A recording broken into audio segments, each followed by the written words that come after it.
Hi, everyone. Sebadtian MacLean here with the M2M Project, where we fight the darkness and put truth in story. Today, we're talking with Yennie, a film sales agent, something that a lot of independent film producers may find interesting because there's familiarity, of course, with distribution and distributors, and there's familiarity with producers. The sales agent for some is a bit of a mystery, so we're going to dig into that today.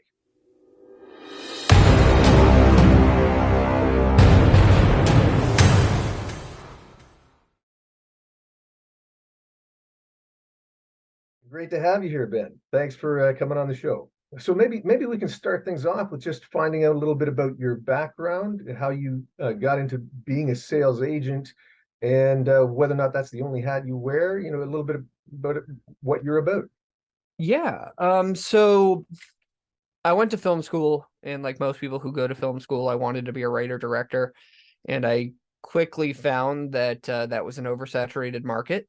So I respecialized to being a producer, even in film school.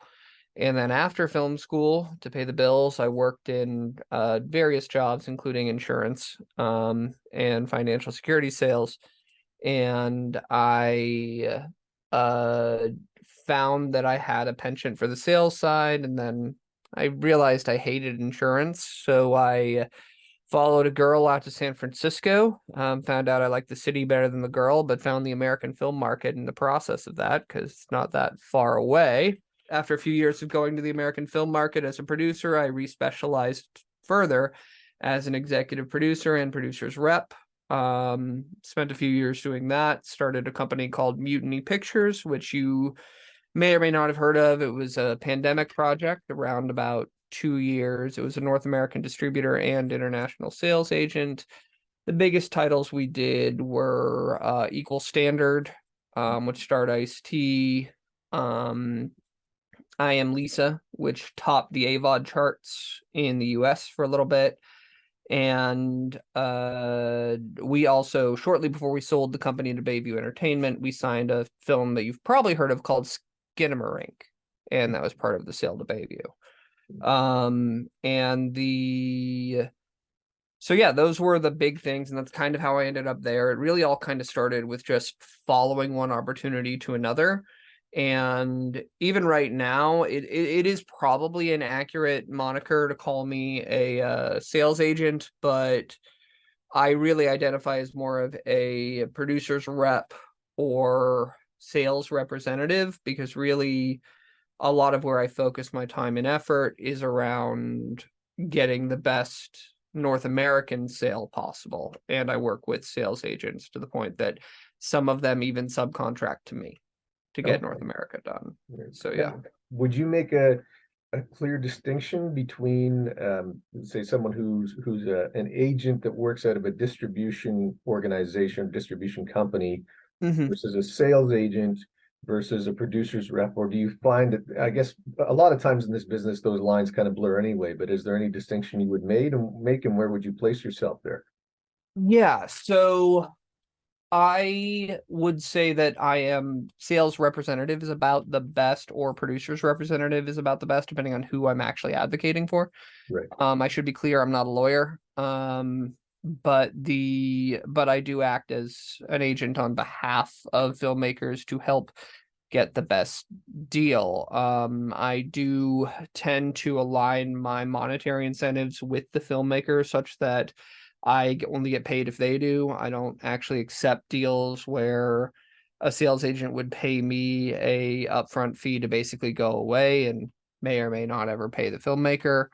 That's just not how I roll. That is how some work. It's not me. The biggest difference would be just sales agents sell to distributors, and generally the sales agent will also deal directly with the filmmaker.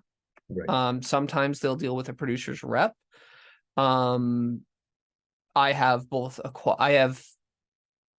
worked with many sales agents as a producer's rep, and I've also worked with producers reps as a distributor and sales agent on both of those sides. So it's really just who's representing who, and most of the time reputable distributors who won't deal with you directly as a filmmaker. They want an intermediary, Right.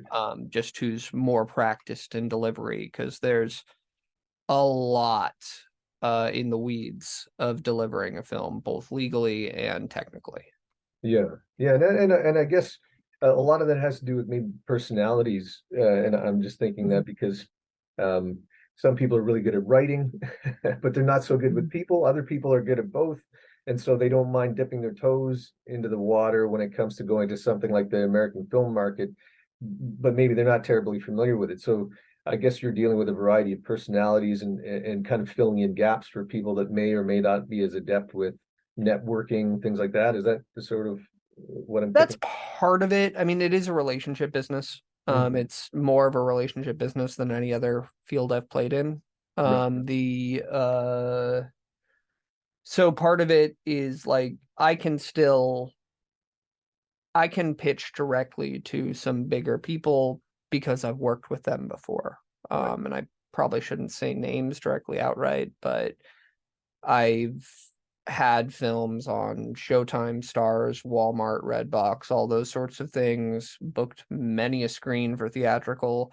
It's just it's a relationship game. And if you don't actually have those relationships, even if you have the contact info, most of the time they're just not going to talk to you unless there's already either an existing relationship or you are known by reputation. Right. So yeah. Yeah, and is there so, and I'm just speaking from my own experience here because it's an sort of ever evolving, and you're always learning kind of through the whole process anyway. Over the years, at least that's what I've found.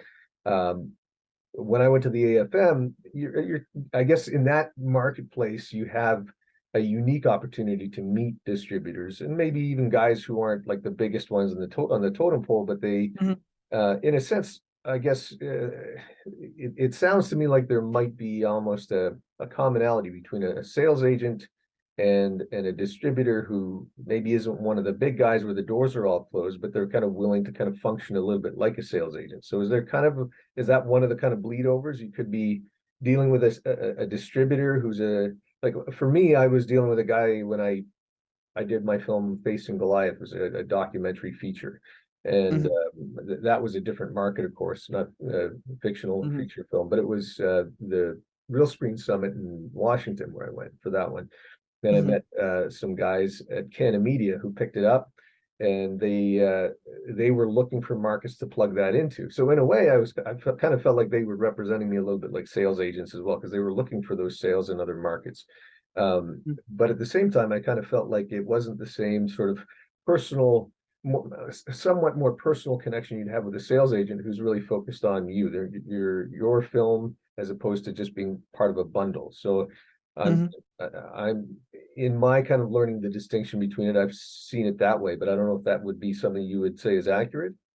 There's some truth to it. Frankly, there's issues with over bundling and what I refer to as schlock gunning, which is basically throwing everything against the wall and seeing what sticks.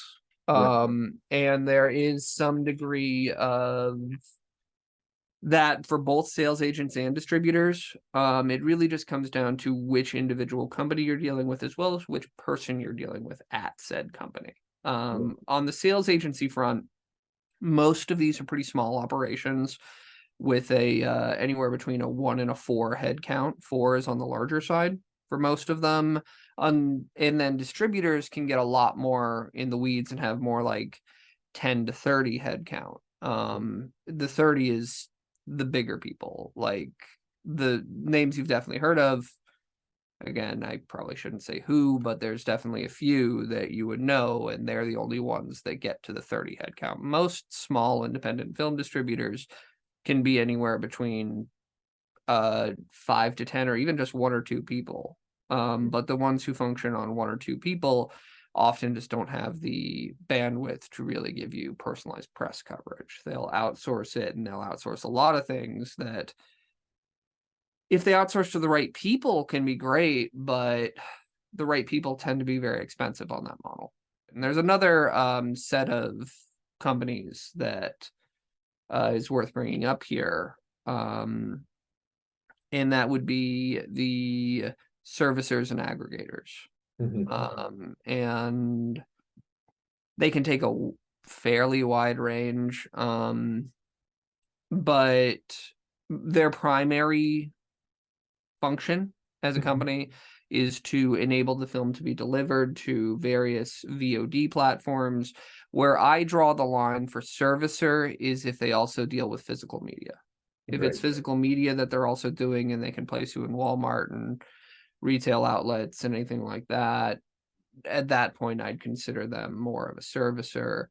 The big one everybody uses for manufacture on demand physical media is Allied Bond. And they're pretty good, frankly, for it. But there's a big difference between online only and in store.